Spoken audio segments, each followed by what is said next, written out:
Naučte sa 4 bodom miestam na bruchu, ktoré treba stimulovať, masírovať, manuálne pracovať s nimi. Ak máte nadmernú plynatosť, nafúkovanie, čo je bežne a bohužiaľ, problém s mikroflórou, bývajú zápchy, bývajú problémy s trávením a túto malú časť viscerálnej masáže, tie manuálne terapie vnútorných orgánov použite v prípade potreby, kedykoľvek potrebujete. Samozrejme, pri nafúkovaní je treba zmeniť stravu, ktorá vás nafúkuje, nie je neskoro večer a plus pridajte 4 body v určitom poradí. Poďme na to.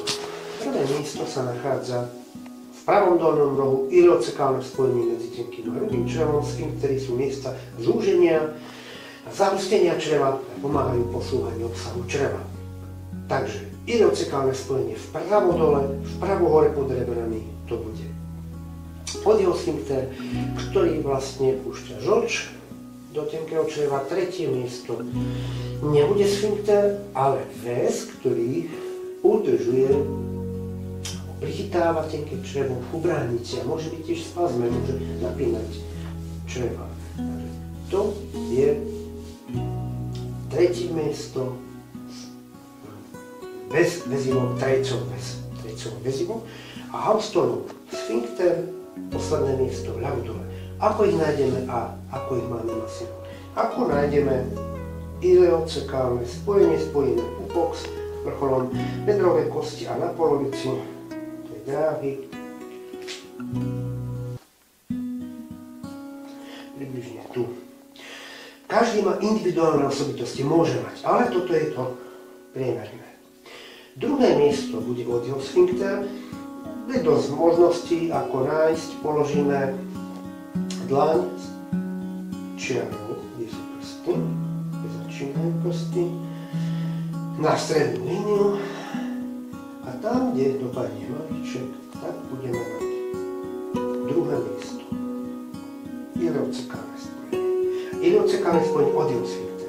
Odiosfinkter je veľmi dôležité miesto, lebo ak je nadmerný stres, sťahuje sa a treba ho mechanicky uvoľňovať. Inak žlčník bude odtekať, bude sa zahusťovať, tlačiť, bude špatná peristaltická vlna, nebude motorika črev fungovať. Takže uvoľňujeme ho kľudne aj po jedení. Tretie miesto, trejcov väz. Na opačnej strane nájdeme na línii malička, symetricky. A potom ideme na posledný, Houstonov záhyb, Houstonov väz.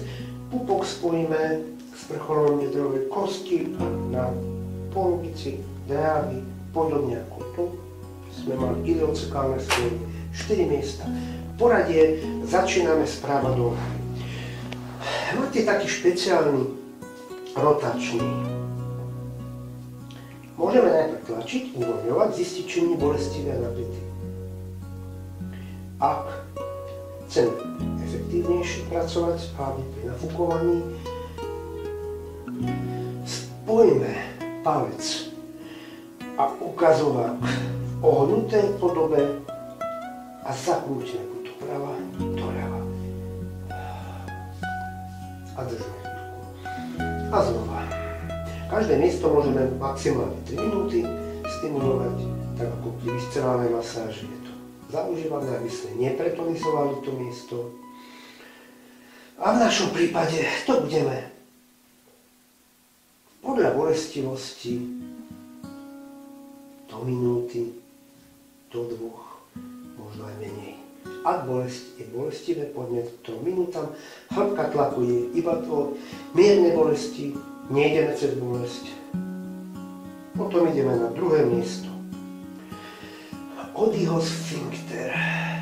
Môžeme stláčať 2 rukami. Jednou rukou zápestie pomáhame. Iba palcom. Ale hlavný mat pri nafúkovaní, pri plynatosti, pri týchto problémoch, keď nefunguje motorika, je rotácia. Otvárame tieto sfinktery, zosúľaďujeme ich prácu.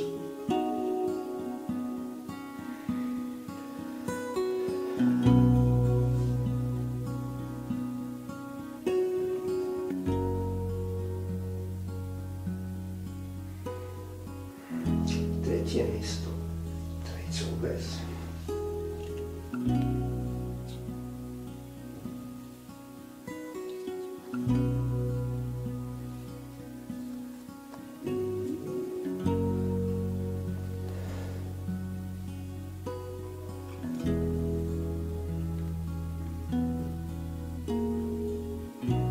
Ak je bolestivé dlhšie, ak neboli menej, hlavne zosúľadiť ich činnosť.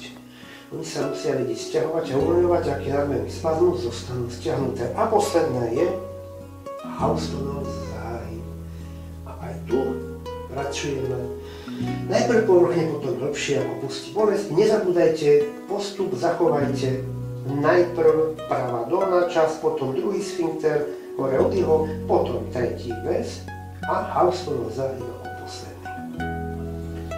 Samozrejme, ak chcete, aby ste nemali nadmerné nafúkovanie, tak aj upravte stravu, vylúčte to, čo vás nafúkuje a nejedzte neskoro večer.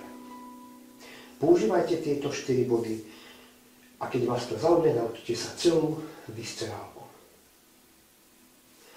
Tieto manipulácie na bruchu vám budú napomocné, budú vám pomáhať zbaviť sa nielen problémov s trávením, nafúkovaním, zápchom, ale aj budú mať antistresový efekt.